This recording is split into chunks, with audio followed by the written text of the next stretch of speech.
just bought new fancy lights that don't help. Well, we're live.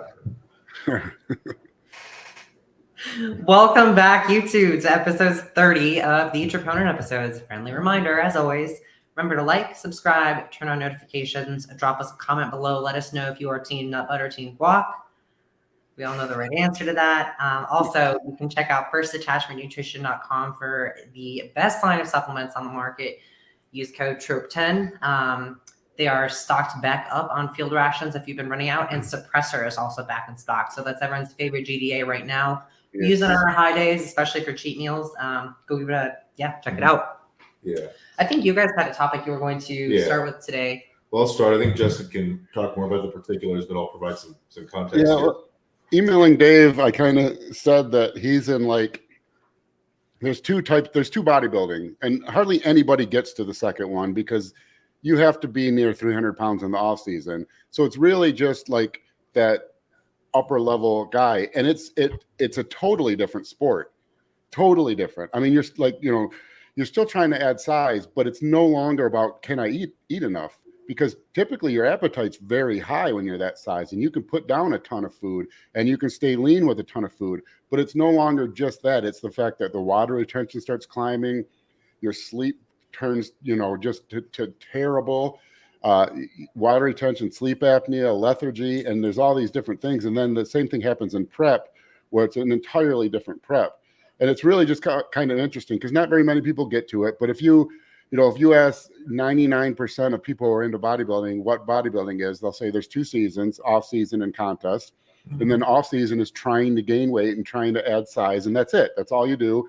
And the hardest parts of it are eating enough food. You get sick of chicken.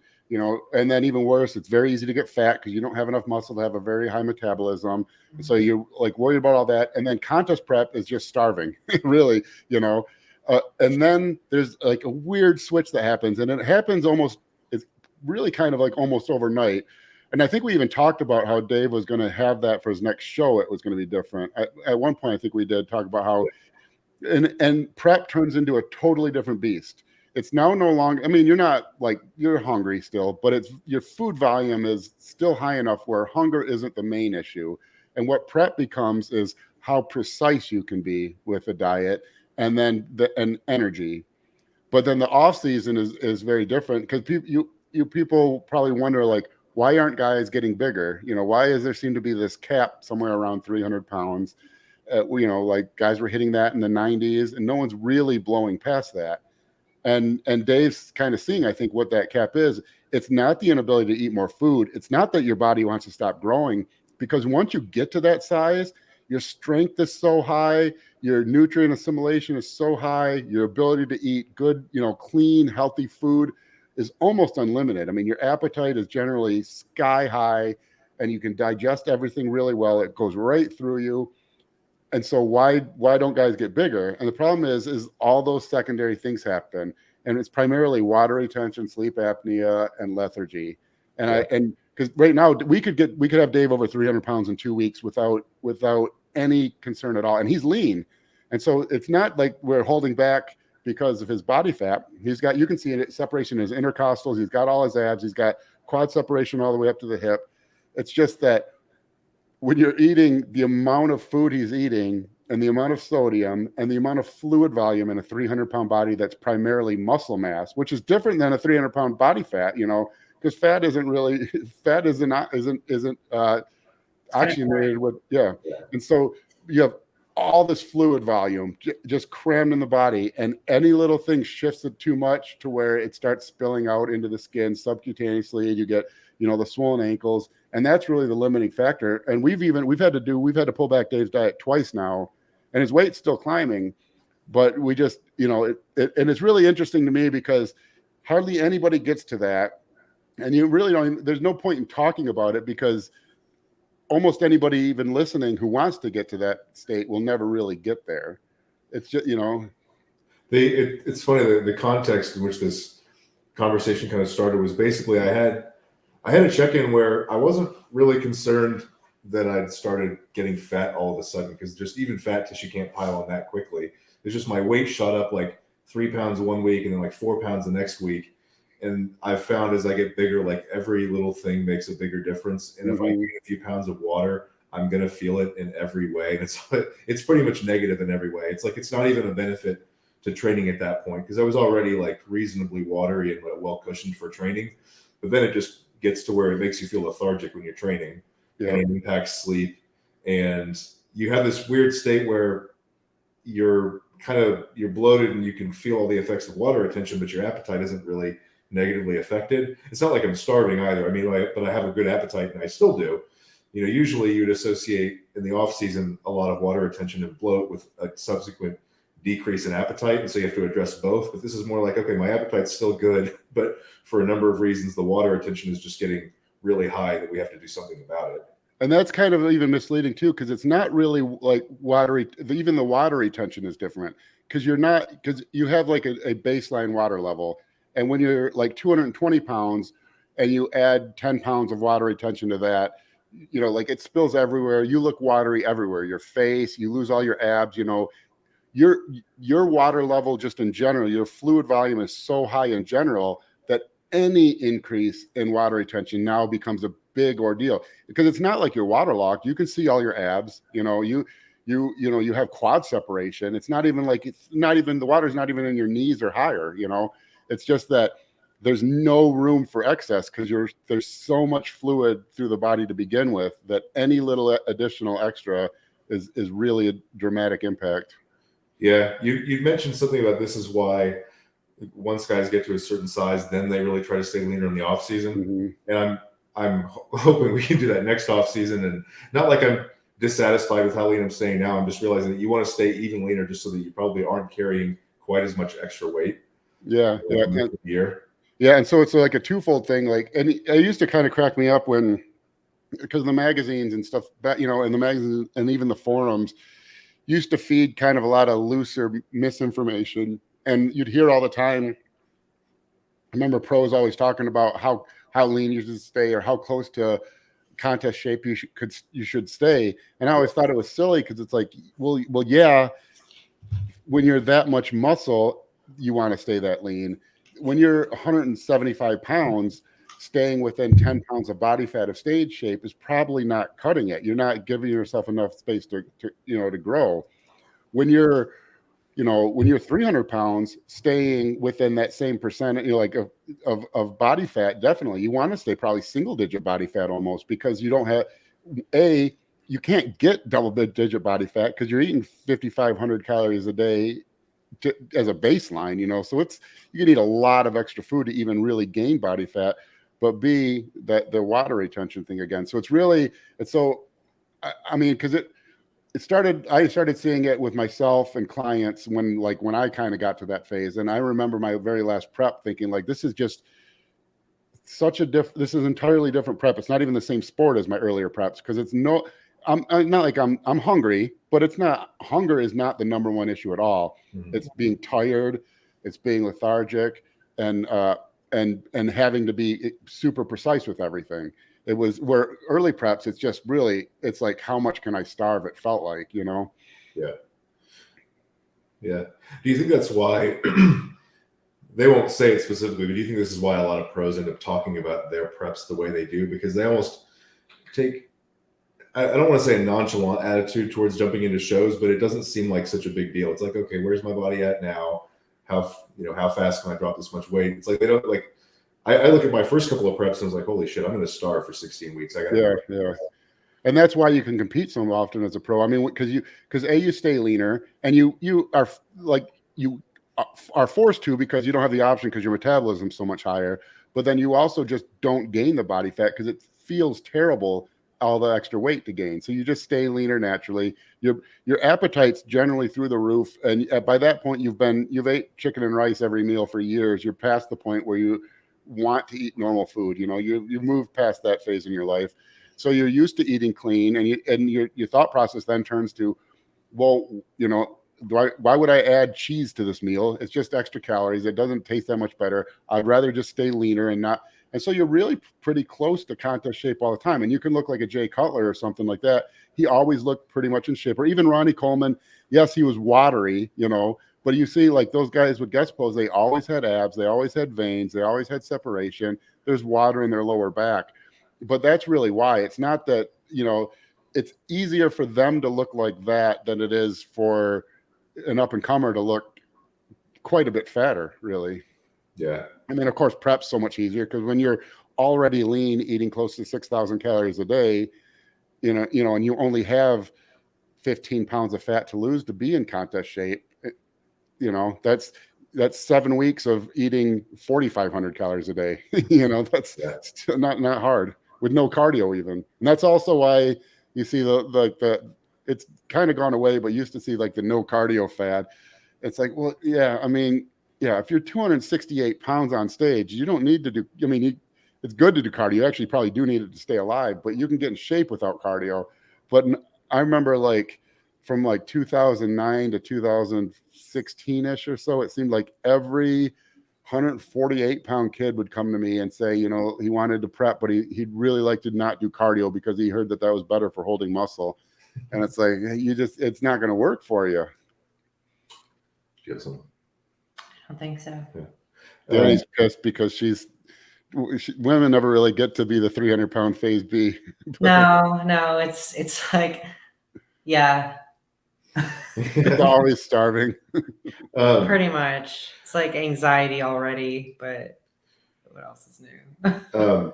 Yeah, I remember, I think we might have even talked about this, but I think I like probably made someone angry because I worked with all women at the time, and I was, 285, 290, something like that, and always lean. And because they would ask about something, and I was like, well, no, I don't think because I think actually they always brought in snacks, and I would never eat them because I didn't care. But for whatever reason, ice cream sandwiches were just like my crack. Nice. And so one time they brought in ice cream sandwiches, and I think I ate like the whole box, and they were like, oh God, he ate real food. And they were like, what are you going to do tomorrow? What are you're going to be fat? And I was like, I don't think I can get fat, really. But it was true. I mean, I couldn't. I was eating more than I wanted to every single day, every meal, and very lean. It's interesting, like being at the Arnold with the guys from Gasp last week, everything you're talking about with them basically staying pretty lean and just not really caring about anything other than like chicken and rice or steak and potatoes, stuff like that. And they asked me, how far out I was because they saw me eating like a rice cake. And they were like, you have to be that aggressive this far out? And I was like, yeah. It's just different. And I think that if you don't actually stop and think about, the first principles of metabolism, like what's going to drive a higher metabolism, obviously having metabolically active tissue. And that is compounded exponentially over a frame that's, twice the size. Yeah. Mm-hmm. Just interesting. Yeah. The rice cake thing. That's why I always like when guys bring me their girlfriend to prep them for a show. Oh. Because especially when guys like are like a super heavyweight who meets a new girl because that always happens, and they get really interested in what each other are doing, and so she wants to try it, and I'm always like, dude, you don't know what she's gonna have to do. She doesn't get. She's gonna hate you, bro. Yeah, she doesn't get to do the same prep as you. Yeah. I'm wondering about one thing though. So with our prep so far, the kind of cycle of off season and prep, we always talk about how part of the off season isn't just gaining muscle; it's working up your metabolism to the point where it's as high as it can be, and you're eating as much as you can by the time you start prep. So in a case like mine now, would you be concerned about pulling food back, especially as we get closer to when prep finally starts for that reason? Not really, but that's actually an interesting thing, because another thing that can kind of happen, and I call it a runaway metabolism, is sometimes you get someone, especially when they've grown really quickly and have had like really good couple off seasons, and you get their metabolism super high, you run into a point. And actually, Cody Losi, we had this problem with him. We got to where we couldn't feed him enough, and it was like, and I felt bad because like you kind of, you get so focused on one thing, adding food, building metabolism, and you don't like, it's really quickly to where it realizes like, oh crap, we're doing 3 high days a week of 1,200 grams of carbs. We're doing, 900 grams on this medium day. We're adding fat to every meal. I'm asking them to drink like half a gallon of Gatorade a day. There's just no more room for it. And that's really where the distension comes in, people think like insulin or growth hormone. It's really like the massive food amounts. I mean, it's a double thing. The massive water retention along with the food amounts that I think really does it. And I know what this is. I don't know. I just know from who I've seen it happen to. It's the food volume. When you're eating just that much food, but that's what ends up being the problem. Like in that case, we were in the near around 280 for him because he's taller, so he needs to be like 320, and we couldn't get any more food in him. And so we actually got like a runaway metabolism. Alex Koritz that's gonna happen to him. Yeah. We've talked a lot about his training, and I've had to be for people who are listening. He came to me initially for some rehab. He was a client of Justin's for a little while, and he actually had me take over his entire program, which has been awesome. Problem is, like, I've had to use every trick I have to get him to do enough work without doing too much work, so that we're not giving him, we're not basically burning through, causing him to go flat in the middle of the week. He's not even still rebounding. He's like, what, 12 weeks removed from the end of the his food is so high, and he's one that if I could do it again, because it was, we're trying to get the big rebound and really trying to push everything. If I could do it again, I would have slowed down the food increases a little bit, because we got to where he's doing like 60 grams of protein 6 times a day. I think 150 grams of carbs pre and post workout, an intra workout shake, 75 grams of carbs with 14 grams of fat every other meal, and 3 high days a week, which are even higher. And the tough thing about working with someone like him too on the training side, and probably a lot of the guys that you work with, is they love to train. Yeah. So like if I pull him back, he's like, I think we need more quad work. And I'm like, no, I mean, you might, but we're gonna have to pull back from somewhere else. And so with that amount of food, they can train forever. Like it's insane. Like I look at this training and I'm like, I could not give this to anybody else. I couldn't. It would destroy even you, which is really saying something. But it's tough too. He said he actually saw the scale tick up like half a pound the other day. Was pretty excited. Yeah. It took some really, really intense, like miserable weeks to get there, but it's I think with someone like that too, at least, from the coaching perspective, I always wonder, for him, we wanted to bring up his quad size in particular because his upper body grew so fast after that rebound that he almost lost shape a little bit. And so you think about quad training, and obviously you want to be hitting it in different lengths, different positions, and a high enough rep range that you're really developing that 3D nature. He's got more of a powerlifting strength sport background. He has that dense look. He doesn't necessarily have that round, bubbly look. And so it's tough because you need to get him into a rep range that's really going to drive some of the more like sarcoplasmic or even some of the more stretch oriented movements, but that's also going to drive up the metabolic demand of the session. So there's really this fine line to toe with him. Yeah, it's hard. Yeah, it's really, and not very many people get there. So, we're kind of talking to an audience that doesn't exist, or, but I think most of the audience that's listening is curious about this, because it's very interesting and fun phase of bodybuilding. If you do get there, because it's fun not being able to get fat. I mean, it really is. I remember like, man, anytime you're gonna piss off most of the people listening right now. Well, I remember when I finally stopped, because it was in such a habit of, like, if we did go out to a restaurant or whatever, like I would always order just 2 meals, always, even if I was like even if we were traveling and I was still on a plan, just to make sure I got enough calories, I would order like, steak and broccoli and then chicken and rice, and always 2 meals. And it was such a habit that, like, when I went back to school, there was a period of time where I would do that out of habit. And then realize, like, well, a whole meal at a restaurant is way too many calories for me now. But it's, it's weird because it was a fun time. Like, never thinking. My only thought was, well, if I eat this, I'm going to be watery and feel like crap. It was never the calories were going to make me fat. Again, it was really weird being around like the gas crew last week, because like I'm around Dave, who eats. I mean, he's a big guy. And I've seen everything you guys talk about to some extent, but then being around those guys, I was like, holy, this is a different level. Like it really is next level, kind of being around that. And it really shed some perspective on me. And I think for those of us who listen to, like, there's always that one big guy at the gym that everyone kind of like, puts on a little bit of a pedestal. And I think for most places that we go, Dave is one of, very small, elite, select crew. And it always just kind of reminds you how much bigger the sea really is when you're around kind of that next caliber athlete. It was pretty wild. I was very, very humbled to be around them last week. hearing how much some of those other clients have to eat actually finally for once makes me glad that I don't have a bad metabolism, but like I started out lifting as a fat kid. And so for even most of the time I've been training, I think I was like you, where I could never really eat according to my appetite, or else I'd be fat.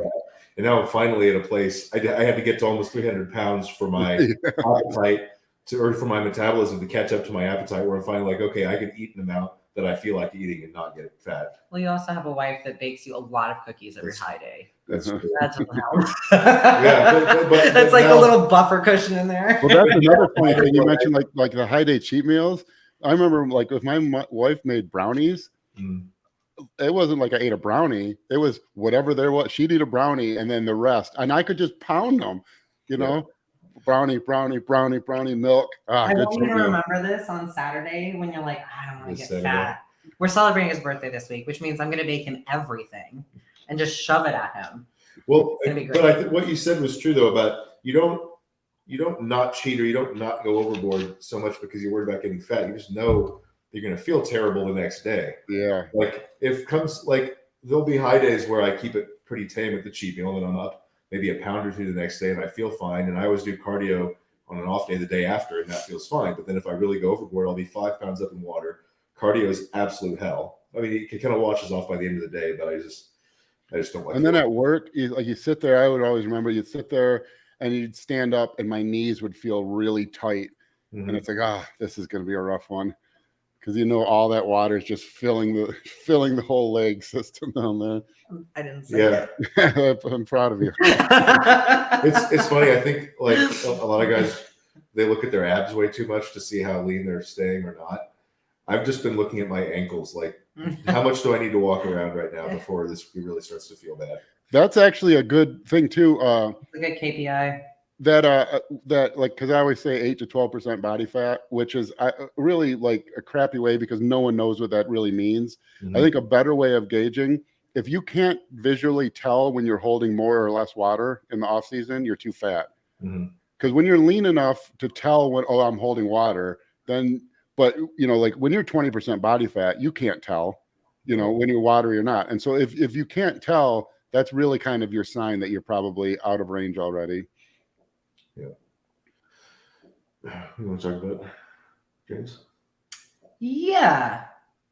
We're going to talk a little bit about training, and we talk about different training concepts. We could also talk about structuring your training a little bit, some of the changes that we've made. James? I got to train with James Hollingshead a couple weeks ago, and it was like the coolest experience of my life, partially because he's probably one of the few bodybuilders that I look at and like as a person and the way he trains and the way he carries himself. I'm like, that's awesome. Like, I don't really fangirl over a lot of people. I fangirled over you and I met you in person. Oh, he's just a person. No, James, I would too. He's like that whole UK blue collar hard work mindset. I really like. So real too. So I did a little bit of PT work on a couple people, and then James came in and I did a little bit on him too. I just looked at his rib cage and stuff because I'm me. But then we went to go train, and because I had the opportunity to kind of look at his rib cage, shoulder structure, sternum position, all that, and his upper back position. One of the critiques that he's gotten on stage has been his upper back. And so we got to go through some movements and just look at upper back positioning. And everyone wants to talk about things like thoracic flexion, right? Like really, really hot topic on the Instagram and the TikTok, if that's what people are calling it these days. And one of the things that I've really had to kind of nail down with clients lately that I actually saw in James too is that not all thoracic flexion and ribcage flexion is created equal. So what I mean by that is a lot of people like to just think that if they're just flex forward, it's enough. But if the whole point of finding that forward flexion is to allow the scaps to separate, and you're finding flexion below the level of the scaps, you're not really putting yourself in a position that's going to make happen what you want to have happen. Clarifying point. Yes. Yeah. So I think what she's referring to is that the kind of chest supported row. Yeah. So on basically any chest supported movement, it's become really popular to say that you basically want to kind of like turtle shell your upper back and just drape your upper back over the pad as much as you possibly can. The idea being that you're providing this better, like kind of slightly curved surface that the scapula can glide over. But I think what you're saying is that it's not just a matter of let it drape and stretch as much as possible. So the whole premise behind this is if you look at the actual shape of the bone, morphology of the bone in every human being, is that the shoulder blade. And again, if you're trying to grow your upper back, it means your shoulder blades have to move. Your shoulder blade is a curved bone. And what happens for a lot of people is their rib cage, which the curved bone sits on, becomes a really flat surface. So you have a joint incongruency that can't glide. So people kind of think, well, if I just flex, the rib cage underneath it, it's all going to move. And for most people, I tend to find that you need a lot of corrections. We could probably film something about this because yours is, as you've grown and as your lats have gotten stronger, you've actually flattened out more up top and the shape of your rib cage has changed. So you need to be in a different position for your upper back growth. We should make a video on that. But it was just super cool getting to train with James. He's so humble. And it was an incredibly dignifying day for me. He didn't have to include me in anything. It was one of those where I was getting ready to pull and he was like, "You deadlifting?" And I was like, "I will if you do." And it was awesome. You don't miss reps when someone's bringing that kind of intensity. And he brought up some really good points that, the benefit of a deadlift is like, yeah, okay, it'll make you thicker. And he talked a lot about how the way he performs it is going to be more of an erector focus, which for bodybuilding purposes makes sense. But the other thing that he talked about that I think Dave and I very much agree with is the fact that at some point, two things happen. Number one, it raises your strength ceiling. Mm-hmm. The other thing it does is it tells you if you want it or not. Because at any point, like he even mentioned off the floor, like 315 or, whatever the kilos are, he's like, it's just going to feel heavy. And he's a strong dude, it shouldn't. And deadlift more than any other lift is the kind of lift that's going to kind of show you what you're made of and what you're willing to do. And he mentioned you can tell when someone's kind of gone to hell and back on a set of deadlifts because they have that kind of grip it and rip it, just stay in it mentality. So it was really, really cool. Like highlight of my life. I wish I had more energy to talk about it, but the video is up on the Iron World Tour YouTube, which is kind of the Gasp and Better Bodies YouTube analog. So he lets me get a little bit nerdy, which is always fun. It was interesting looking at just like you can see how underdeveloped that muscle group is and the weights that he was using on particular movements. And again, he's still a strong guy, but he even said at one point in the video, you can see the weakness because he can't handle weight in that position. That's interesting because that was a weak point for me too. That's interesting hearing on it. We have a video on that. Similarly, I mean, you guys train in a way that leaves you really, really strong, but it also biases your body towards certain patterns. And those patterns create changes in your shape. And when your body changes shape, it's going to continue kind of down that road up until it's harder and harder to get the analog or the antithesis to that going. And then to fix it, you have to use bitch weights for a few weeks. Totally. No. I've been doing that for a few years now. It's still not working. It's funny you say shape. This is a totally off tangent thing, but have you ever really looked at Gasp or look at Rich Gaspari and just watch him walk around? That's not how he looked in the 80s. And a lot, Jay Cutler is very much, I always wonder how much Ronnie Coleman, like where his shape is now after he's lost a lot of the muscle is very different. And I have no real knowledge of why it is. Is it, GH use? Is it to training? Is it how the body changes after holding really high amounts of muscle mass for a period of years? But it seems like there's a really interesting way bodybuilders change. You don't really get to see it until they kind of downsize after their career. But then you can tell. And that's very often the same or shades of the similar. And that has a lot more to do with how we train and even how we're told to pose. I mean, you think about it, every cue we're given is basically to take our whole center of mass and shove it forward and to take up space, to be big, right? Like how many times are you told to pose big on stage? That's interesting. Yeah. And so much of the muscles that control our center of mass and control our overall, this is a really weird analogy, but if you took like one of those like a squishy ball, if this is our trunk from either top down or bottom up, basically what that does is take you here. So it shoves you forward and widens you out, and then your body's going to hold on to that shape neurologically. That's your new neurological baseline. That's your new, I hate the freaking P word, but postural baseline. With the change that you're talking about, this is mostly a change for the worse, right? Like when people downsize and... Well, they look like they look weird. And I even noticed it in myself, like the Mark Bell podcast. Well, I looked terrible on that podcast. I don't know what angle they got on my face because it looked like they painted a basketball with my facial features.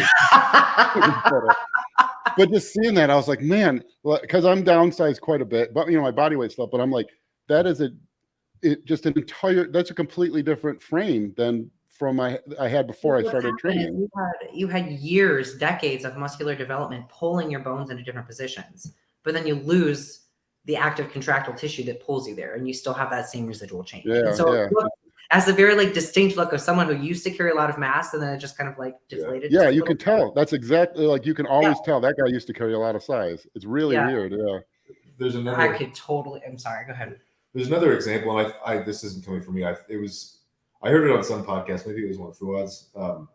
But you see a more extreme example of this with even bigger guys like strongmen when they decide to downsize. Oh yeah. Somebody, I'm sure lots of people have suggested this. Looking at Eddie Hall, saying, "Well, he was so big. Why doesn't he just get super lean and do a bodybuilding show?" Oh and yeah. He would look terrible. Because even if he dieted down, he would still be hugely muscular. But the amount of weight that he used to carry has just changed his frame to the point where he's not going to look good on stage. Yeah. Or Ed Cohen.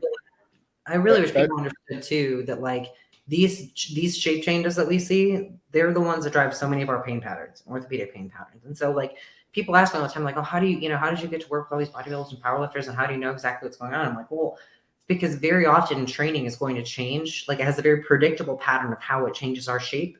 Mm-hmm. And from that predictable pattern, there's a little bit of variance, but it's kind of one of those things where once you start down a certain road, it's going to fork a little bit, but you still know which road you're going down. Indeed. Sorry, Eddie Cohen.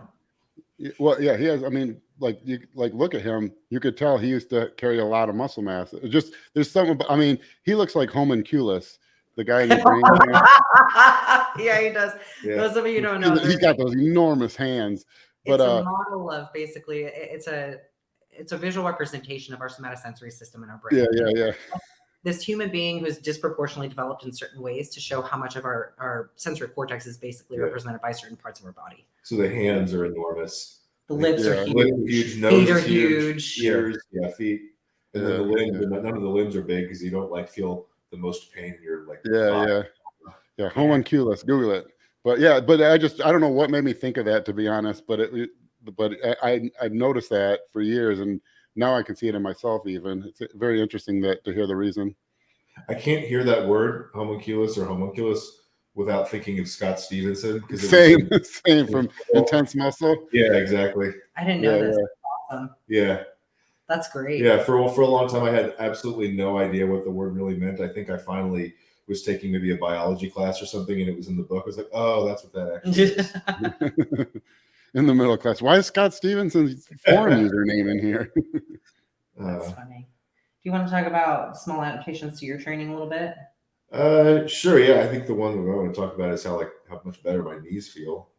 Oh yeah, I didn't think about that. Yeah, and I guess just a brief background. I've kind of had off and on knee pain for, last year and a half or so, and Danny could probably say something smarter about why that is. But I mean, to me, it's I kind of live in this anteriorly oriented position to begin with, and then I've been pounding away at hack squats most of the time I've been bodybuilding, and stiff leg deadlifts, and both of those kind of reinforce that anteriorly oriented position. And then the hack squat itself, awesome quad builder, known for being a little hard on the knees. And I think given that position that I'm already in, it just kind of, I'll go through periods where I'll make big progress on the hack, but it basically over the course of 6, 8, 10 weeks, the PRs keep coming and my knees just feel worse and worse the whole time until I have to do something to pull back. So there's some very obvious layers there.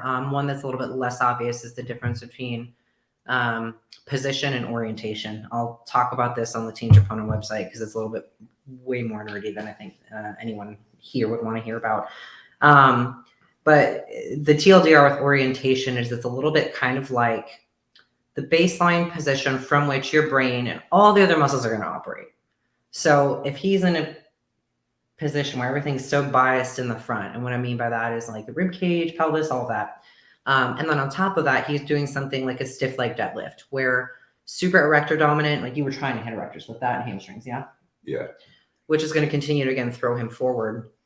It changes the available hip range of motion. And again, another obvious layer, he's increasing load on the hack squat. He's increasing reps on the hack squat. So the load attenuation is being directed more to the front and the absolute load is increasing. So really, really basic concepts there, right? Now, again, I'll peel off layers this on the site, remind me later. But one of the things we did to recalibrate that is I suggested he take out the stiff legs because it's continuing to drive as his strength climbs and he's a strong puller. It's going to continue to drive the same pattern that decreases hip rotation availability. You need both hip internal and external rotation for a squat pattern. If you do not have that, your body will try to recapture it by abusing what you do have. If you're limited in both directions, which he is, you're kind of SOL and you're just going to end up creating torque at the knee joint. Yeah, I'm glad you brought up the pulling because I was just thinking about like little changes we made on leg day for quad training. But yeah, the knee pain's gotten way better in the last few weeks, and the other change I made was to stop doing stiff legs from the floor. For now, I love doing it, but then rotate in RDLs. I mean, it's still a heavy pull, but it's like I go out of a rack. Throttled. Yeah, and you're not hitting a first erector dominant pull. I know. Yeah, this is why we took them out. Right, I'm telling them. Yeah. But then if we're going to re-reference him from an anterior to posterior orientation, one of the best ways we can do that while also increasing tissue tolerance and attenuating load on a hack squat, queuing posteriorly and giving him a stupid long eccentric, 4 to 5 second. And again, on a very macro level, of course, we're going to have to throttle the load. So that should decrease inflammation. But the other thing that we're really doing on kind of like the really nerdy neurologic level, letting training be the rehab, is we're recalibrating his nervous system to kind of, if he's been swung anteriorly, we're recapturing and kind of bringing that pendulum back to center. One of the best ways to do that is time spent in a position. Time is the most powerful input for your nervous system, other than maybe magnitude. But if we can hit pretty good magnitude and increase time, meaning like back flat, actually finding hip flexion from where he needs it, allowing pelvis to move, that's going to hit the nerdy points too. So we made that change, and then what else did we do? I think that was it. Yeah, we swapped the pole variation, which again, like that's, what is it, Tuesday? That's like 4 days removed from leg day, but that one change for a few weeks made a big difference. And then, I took the hack squat from a normal rep to an extremely long tempo, which required probably like a 20% reduction, maybe 30, a little more than 25% in reduction in load. But I think after like 3 weeks, I think I'm already at the point where I can start speeding up the tempo a little bit and probably taking the weight back up, and it'll feel a lot different. The issue that I see with people a lot of times is they're coming back from a kind of chronic or acute on chronic issues that they're not quite out of the woods yet. They start to feel really good and they really want to get back to training hard the way they were. And so I think one of the things that we'll need to look at is making sure there's some sort of a system for letting you progress load, and without having to be like, the system, like obviously we want you to train hard. That was something that I talked about with James too, and some of the other guys. And it's something I've talked a lot about with Branch over the last few weeks. And, it's always funny when they're like, yeah, you kind of think like watching you train and knowing your PT, like it doesn't look how you expect a PT to train. I'm like, yeah, I know. But I think it's important to know that just because you feel good, usually the best piece of advice I can give someone when they're coming back from something is to take things a little bit slower than you think when you're coming back. I've never had a single person regret being slow, but I've had a lot of people regret going too far too soon, because you'll just restart that whole cycle and then you do that vicious like up down roller coaster that no one wants to be on. But there are a lot of ways to feel better, and again, still train really, really hard. If you pull up Dave's Instagram, I think these are some of the hardest set of hacks that I've ever seen you do. The tempo? Yeah, they're a bitch. And I mean, like a set of 10 takes me more than a minute, and then the back off a 90-second set, and that's a straight set. That's like running a 400-meter dash. And if you weren't doing the HIIT cardio, I don't think you wouldn't be able to hang with that. Yeah, it helps for sure. Yeah. Wait, it's so hard being heavier, but actually interesting too, looking at breath patterns where you've had to kind of catch where you're putting your breath. We've talked a little bit about this in previous episodes, but I think just kind of having the awareness of, I hate that I'm going here again, that anterior orientation. One of the things I see often is it's coupled with a lot of neck breathing and not actually getting full expansion. you're not expanding here, you're going to be artificially limited in your sets because your sympathetics are going to take over and go, homie, we cannot breathe. And that almost like state of panic that someone will get off of when they get out of a pendulum or a hack or something. That's often an indication that your nervous system is living on one side of the pendulum and you need to recapture that movement. Yeah. That might be a good reason not to get so psyched up if you're about to do a set of 15 to 20. Yeah. I never understood how people could do that. I had to be my only thought before any heavy compound movement over about 10 reps or over about 45 seconds. My thought was getting myself as close to ready as I can be without being overly excited before the set. Yeah. I never understood the people. That's why I'm Team Lift happy, partly, but I never understood the people stomping around and yelling. I'm like, I just embrace. I'm like, I kind of have to go to a dark place and just not think about it. Just expect that it's going to hurt, because I think people get amped up, and the more you even think about the fact that it's going to suck, it's like it becomes self-fulfilling. Like, it's going to suck. It's going to be fine. I'll be okay. By rep 13, 14, you're like, oh man, am I still here? But you can do one at a time after that. Yeah. Well, I always felt like I would try to own it. And like the way to kind of reference is, if you've ever trained with someone and they are feeling it more than you and start to complain about, it's like you suddenly can go forever because they're getting it worse than you. It's a weird. So I would try to like kind of get that feeling like, well, this is happening either way. I can handle anything. This is nothing. We just kind of get in that mindset where like, I got this. This is nothing. The guy after me is going to be hurting way worse. And then, but yeah, I could never do the stomping around. Yeah, stuff. That's funny. That like watching other people struggle with it, I kind of feel like an a-hole for this. But a lot of times when I see people in that, I'm like, I'm fine. Yeah. Oh yeah. Yeah. No big deal. I'm like, I'm a machine. Let's go. Yep. Exactly. And I don't know how that works, but I'm like, I'm the person who like I would so much rather perform, even if it's just for myself. Like I'm just so performance oriented. That's the Enneagram 3 me coming out a lot, too much. So when I see someone else struggling, it's like, we'll be fine. Yeah, it's like you get a second win. Like, he's worse than me. This sucks for me, but I can bury him. Yeah. Yep. I don't know if I feel the same way. I know you definitely do not feel the same way. I mean, I'll be fine in the set, but I don't think that's going to make me do any better. Yeah. It's funny seeing the personalities come out. That's funny. Yeah, I've noticed getting psyched up even affects things, not just like the really hard high rep stuff, but anything where the setup is really tenuous. Like you told me for a while, like, stop getting so psyched up before you dumbbell press, because me getting psyched up could take a kick up, like you're giving a shitty kick up and you take what should be a set of 10 and it's going to be a tenuous 7. Yeah. Yeah. You could probably nerd out over that more, but. Do we want me to, or should I hold on? Yeah, we can hold on for a different podcast. Yeah.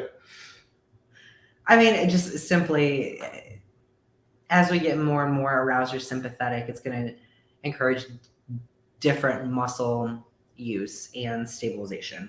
That's all it is. Mm-hmm. Sympathetics and parasympathetics drive so much more. So much of our visual stimuli, our auditory stimuli, all those things play into our nervous system's ability to stabilize. So especially something like a dumbbell press, where there's a lot of co-contraction required for a ball and socket, like triplanar joint. Yeah. I feel like you kind of need to earn the right or the ability to get psyched up for a movement pattern. Like first you need to learn it well enough under a more moderate state of arousal before you can depend on yourself not to fuck it up with a high state of arousal. Probably. But I think the people that, I think it's interesting, because when I think about you training, I feel like you're at a point where you've owned the patterns into a stable movement. You probably could stand to get a little bit more amped up. I know I could. Yeah. I think you and I probably try to be a little bit more level-headed than what's intended, but then you see the 120 pound guy trying to get really amped up, and really he probably needs to just find his movement pattern. Yeah. Those are two extremes, but that's funny because as I was saying what I just said, I was imagining a much smaller, less experienced trainee kicking some dumbbells up and then floundering like a fish. Yeah. They try to move them in a straight line. Well, like I hate to say it, but if we're training and we like step back for a moment, like think about ourselves outside our body, and we looked at ourselves, would our level of arousal match what it looks like it should be? If you're someone who's like pressing 5 plates on an incline, It's probably okay for you to get a little bit amped up, because if you're not, you're also not going to be able to like rise to the occasion in a certain way. Like your brain has to have some level of threat perception. But if you're, core upper side, not that that's a bad place to be, but probably means that you're Not the best place to be. Well, yeah, I was trying to be generous there. You're making fun of newbie lifters. You're so mean. They're never going to get to phase 2 of bodybuilding. All because I discouraged them here. You're never going to get to second bodybuilding. Second bodybuilding. I don't know if most people even want to. I mean, yeah. It was wild. I've never heard you actually. Like, Dave's not a complainer about anything. Like, we're walking around Hawaii. He's like, doing all the things and such a good sport about everything. He came back from training on whatever day that was, Tuesday. And he was like, I'm asking to pull back. This sucks. I feel terrible. I was like, he's never said those words. I've never heard him say that. Well, I sent you a much more moderated email for my check-in on Wednesday. But that's because, like, Tuesday I slept terribly and I had to get up super early. So I'm like 297 in the morning, which is 5 pounds more than the current norm. And I felt it in training. It didn't suck completely, but it was hard getting through all those sets. Yeah. But it was kind of funny how on a high day, like the extra insulin will have kind of a diuretic effect. Yeah. It's happened pretty frequently where I'll wake up lighter after a high day than the morning of. Actually, question. So people like to talk about cortisol in prep and things like that. And I think we've talked about it from the standpoint of like, oh, well, your hunger cues are going to be off. You're going to want to eat more, things like that. But if someone is on, especially like in prep, they're on a food plan, they're following to a T, they're not deviating. What role does something like cortisol play in water retention in someone that's like Dave's size versus maybe one of your like wellness or bikini competitors? Ooh, that's interesting. I don't know that I have an answer for that, honestly. I would villainize cortisol. I was like, oh, you want to minimize it. But yeah, and that's always a thing. And then there used to, what was the cytodrin people used to take? And then the phosphatidylserine. Yeah. But I've never seen, I don't know that I've had anyone use cytodrin, but I've never seen any benefit with that. I mean, certainly you see people stress themselves into looking worse, obviously. But like, I don't know that it's like a direct correlation, meaning like if you had someone get blood work the day before the show when you could tell they were stressing out, that their cortisol would always be, rising commensurate with as their physique worsens. Like is prohibitive to fat loss. Yeah. Ooh, probably more for that for sure. I think if cortisol's sky high, I think you'll. I hate to even say that because no one goes through prep without stress, but I think clearly just the physiology of how things work, if cortisol is higher and in a calorie deficit, you're going to be more likely to utilize those excess calories from non-fat sources than if you were relaxed. But I think I have some weird like kind of feelings on like several things like that they're just anecdotal and they kind of go against like what I learned in school. And so I don't really say much about them, but like my thoughts on sleep are that it's really pretty loosely correlated with progress as far as bodybuilding, as far as physique look is concerned. And I think probably even performance in a lot of ways. And we kind of talked about that at one point. And I think cortisol too. And I think it's less of an issue than people probably think. I think how am I going to word that? Meaning you don't want high cortisol, but you can't completely avoid it, especially in preps. Prep is stressful as hell. And I think being hyper aware of the fact that cortisol can make you look worse is what actually makes you look worse, because that just kind of creates a cascade reaction of it. And the people who have no idea that even exists, which is why I kind of like, I always say the best bodybuilders are the ones who don't really want to learn about the sport. They just want someone to give them a program. And when, like you can imagine Ronnie Coleman probably didn't know or care what cortisol had an effect on him, and so he didn't stress about anything. So like, I'll give a little perspective. So I checked in this week and my weight was actually up, which I was like, I kind of knew because my stress levels late last week were like, I mean, God, how many times did you talk me off the ledge this week in the last 5 days? I'll say, I think you notice it much more early in the prep. I'll see swings in water retention earlier in prep. And as you get leaner and leaner and leaner, and there's less body fat and probably less ability to really hold excess water, it seems to be a much smaller issue. So much so that I think during peak week, if you took person A and person B and had them have the exact same levels of cortisol, person A has no idea that cortisol is going to make them look worse. Person B knows 100% that cortisol is going to make them look worse. And they think if they are stressed, they're going to look terrible on stage. That person's going to look much worse on stage than person A, even though they technically had the same cortisol levels. I'm super curious about, like, let's say you take someone who maybe they're working full-time job, they've got kids, they've got life, they, have work, all of that. Let's say, given purely thermodynamics, they're expected to be dropping like 2 pounds per week, not all fat. Someone's going to be water, obviously. And let's say they have an off week, they follow the plan to the T, but it's like half a pound down. Mm-hmm. That extrapolates over the course of time. How much of a difference in I don't want to say like end product, but like end product is that really going to look for someone who has a like super high stress level life, talking like, again, maybe multiple kids, they're shuttling them around, they've got, work, people they're responsible for, and they're prepping, versus someone who, sits on the couch and plays video games 24 hours a day. Well, a lot of bodybuilders sit on the couch and play video games, and I think that sounds great. Yeah. No, I mean, it is what it is. Ronnie, I shouldn't say this because there's always exceptions. Ronnie won Mr. Olympia as a cop, but most people aren't winning Mr. Olympia while caring for 3 or 4 kids and working a double shift. It's just the way it is. Right. What I seem to notice, what I say early in prep, is I'll notice a similar like energy loss from the body. Like I hate to say weight loss, but we'll notice like a similar trend, but it appears they're losing less body fat and they flatten out quicker than we would normally expect them to be, meaning like whatever the stresses are going on in their life is causing them, they're still in the same net energy deficit and possibly even a bigger deficit because the stress is making them kind of burn more calories, but a much higher percentage of those calories are coming from glycogen rather than fat. And it seems to be harder to get them into shape. That's super interesting. Isn't that like one of the roles of cortisol? I mean, if I remember the biochemistry here, doesn't cortisol cause a rise in glucagon, which is then you get a liberation of glycogen, turns into glucose. Yeah. So more of that energy deficit is going to come from stored glucose. Yes, correct. Yeah. And you notice it, but it's like one of those things where, how am I going to word that too? It's a few percentage points, which of difference, which is a lot. But I always like, if you really like what, say it's a 3% difference, even a 3% difference on a 300-pound bodybuilder is only 9 pounds of body weight, so 9 pounds of fat, that will make a difference, 9 pounds of fat, but it's not like, like make or break, can't work through it. But you'll also see, what if you ever watch any like day in the life video of a top bodybuilder, they're got a pretty chill life, they're usually playing video games. Yeah, I've seen that, especially in the last week. I was like, really, this is your life? Yeah.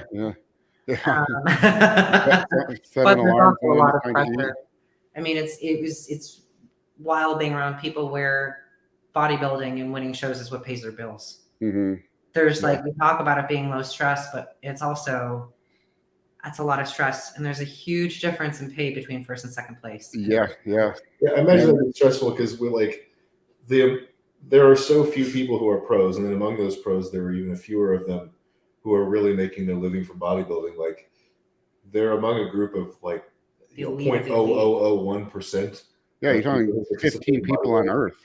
Really, 20 people on Earth. Yeah.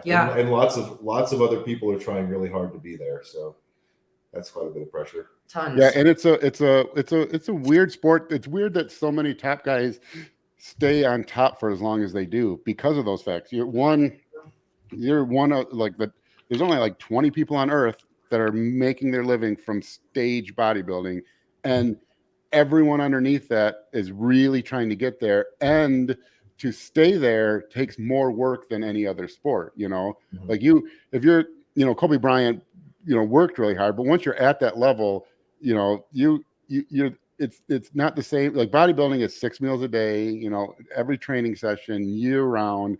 There's no room for error. Yeah. Where you could, if you're an NFL quarterback, I mean, that happens all the time. NFL quarterbacks go through drug problems, or Lawrence Taylor, like you have like that level of freak athleticism, and you've already kind of done the skill set work to get to that level. You can coast a little bit. You can't let it slip forever, like, because you'll get like a Tiger Woods, but golf's probably similar to bodybuilding in the amount of work that's required to maintain that skill set.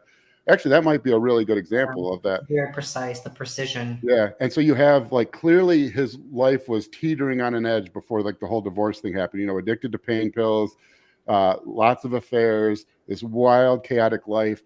But he was just close enough to keeping it all together because there was, like that little whatever it is that keeps that focus dialed in 100%, meaning even though he is on pain pills, even though he's up banging a stripple till 3 a.m., he's still hitting, 1,000 golf balls at 9 a.m. every single time. He's still maintaining 100% focus on every drive, on every chip, on every putt.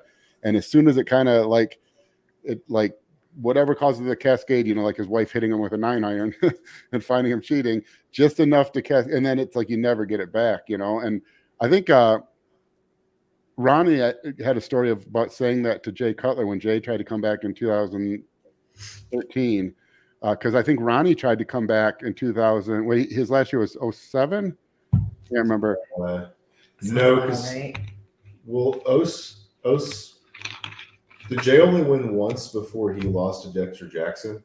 Because Dexter won in 2000. Jay won in 06 and 07, or only 07. I can't remember now. I can't remember. But either way, do you remember Ronnie like suddenly being bigger again and he had a flat top? Yeah. At one point, he talked about how he was trying to have a comeback. He was going to come back, and it just didn't work anymore. Like what, like all the like you think you put. It's like I think we talked about cargo cults before. Like you put all the things in place. This worked before, but there's some intangible. And he told Jay the same thing would happen when Jay was trying to come back, and whether it happened to Jay or not, like it wasn't quite there.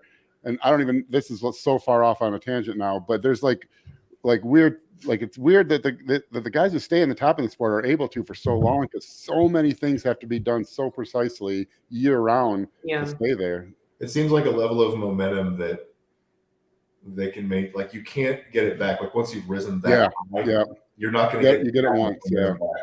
Yeah, you can hold it, but you only get it once. Once it's gone, I don't think you can get it back. I know I tried to come back and it just didn't. Like same thing. Thought all the pieces were in place, but it was just. Like even little things like muscle injuries or shape injuries, things that were like I have like a rear delt tricep lat thing on my left side, and I had that when I was competing, but it was never able to atrophy enough to really. I mean, I noticed it, but no one else really noticed it. But then you take a period of time completely off, and that area that's damaged really atrophies. It never comes back, never. And so it was like really much more noticeable than it was before, and it was like. It was really frustrating me because it's like all the pieces are in place. My body weight's the same. My strength is where it was. My body fat's roughly the same. I'm eating similarly, but I don't look the same. Something's different. My waist is wider. These little injuries are much more pronounced, and it wasn't happening. So I don't know, like the guys who come back after years and years off, I don't know how they do it. Maybe they never were all in the first time around, but I think it's kind of interesting. Yeah. Well, that's probably. It's been an hour. Friendly reminder again, guys, if there's anything that you would like to hear any of us talk about, please drop it in the comments below. We have lots more of this content coming up on Team Troponin. I'm trying to keep a training log as well, so you can follow along my prep. And I'm about to do the peak week for the pro winning contest prep. So that's right. Woo! Check that out. Peak week's always one of those really interesting topics. So give it a read. Otherwise, thanks for listening. Please, if you would share our content, we would so greatly appreciate that. We're really trying to, continue to have real, authentic conversation and discussion around topics in bodybuilding that people don't really, talk about. So anything that you guys feel like sharing, shout us out, Instagram, YouTube, all of it, and give us a tag. So we appreciate you. Drop us comments if you have any questions. Otherwise, thanks for tuning in. Thanks, guys. Thanks.